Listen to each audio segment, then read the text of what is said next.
Hello students, previously we have studied the topic changing name of the subcontinent. Okay, today we will study the topic time frame in the history. So let's start.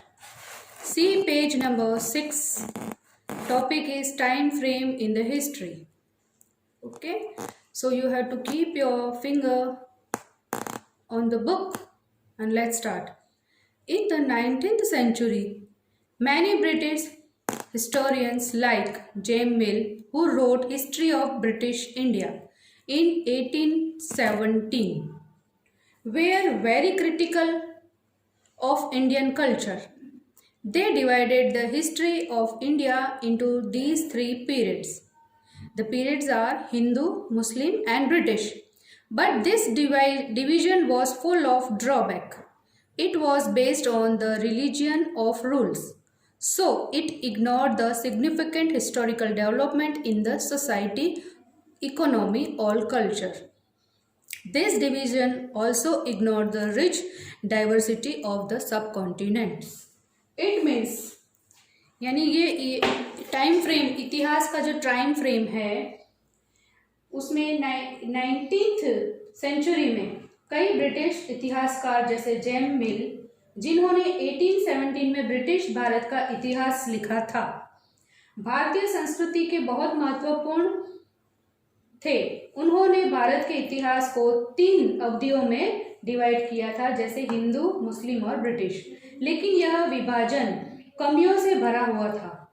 यह नियमों के धर्म और आधारित था, इसीलिए इसमें समाज, अर्थव्यवस्था और संस्कृति में महत्वपूर्ण ऐतिहासिक विकास को नजरअंदाज कर दिया।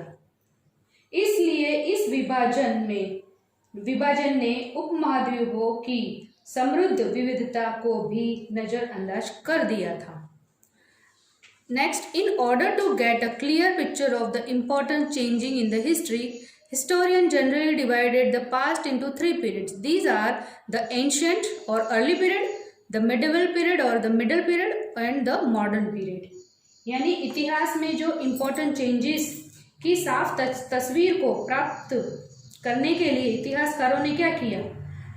आमतौर पर उन्हें 3 डिवीजन में डिवाइड कर दिया, जैसे कि प्राचीन, मध्यकालीन और आधुनिक काल। मतलब 3 जो कौन से काल थे वो अर्ली पीरियड, मेडिवल पीरियड और modern period. This year we shall study the history of the medieval period. The word medieval comes from the Latin word which means the time in the middle. This is the medieval period is the period between the ancient and the modern period. यानी ये जो medieval period है वो कौन सा period था?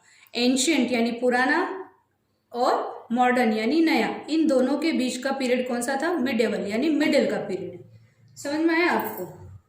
जैसे यहाँ क्या बोला है कि हम इस मध्य युग के कालीन के इतिहास में का अध्ययन करेंगे। शब्द मध्ययुगीन यानी मिडिवल एक लैटिन शब्द है ना? तो यहाँ पे हमने ये पढ़ा। Next page we will go to 7 number. We will read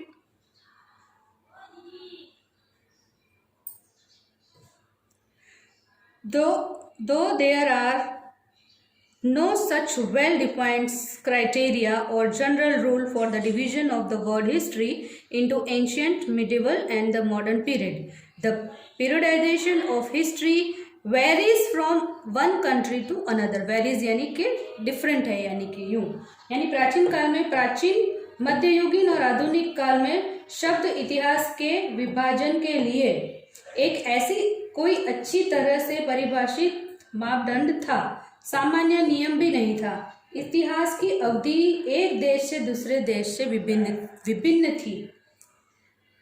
The medieval period in India stretches roughly from the 8th to 18th century AD. Thus, in this unit, we shall study the history and the civilization during this period in India subcontinent. The medieval is further subdivided into 2 periods.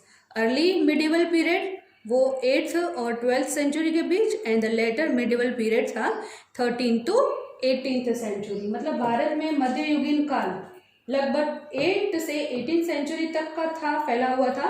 इस प्रकार इस period में हम भारत को उपमहाद्वीपों के means सब continent के period के दौरान इस इतिहास और सभ्यता की स्टडी करेंगे, है ना। मध्ययुगीन आगे दो पार्ट में मतलब डिवाइडेड है, जैसे कि 8 to 18th AD और बाद में मध्ययुगीन यानी मिडिवल था 18 to 18th century. Okay, after that the medieval period has been marked by great political, social and economic changes. The culture that we inherited in the modern period was a result of changes. This period is the witness of the remarkable spread of the peasant society, the rise of regional and the imperial states of the formation, the development of Hinduism and Islam as major religion, and the arrival of European trading companies. Means मध्ययुगीन यानी medieval का जो राजनीतिक, सामाजिक और आर्थिक परिवर्तन द्वारा चिन्हित किया गया है। संस्कृति जो हमें आधुनिक विरासत में मिली थी, इस चेंज का एक नया रिजल्ट मिला था। इस टाइम के समाज के उल्लेखनीय प्रसार, संरचनाओं के क्षेत्र और शाही विकास का उदय, हिंदू धर्म और इस्लाम के प्रमुख धर्मों में विकास और यूरोपियन की ट्रेडिंग कंपनियों में आगमन की गवाह है।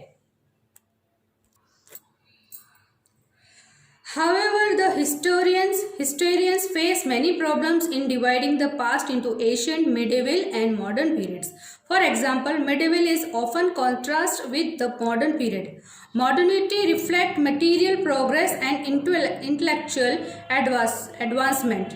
This suggests that the medieval was without any progress in these areas, but it was not the case. मतलब इतिहासकारों ने अतीत के प्राचीन, मध्ययुगीन और आधुनिक काल में विभाजन करने में कई समस्याओं का सामना किया। जैसे मध्यकालीन अक्सर आधुनिक काल से विपरीत होता है, आधुनिक भौतिक प्रगति और व्यवसायिक उन्नति को दर्शाता है।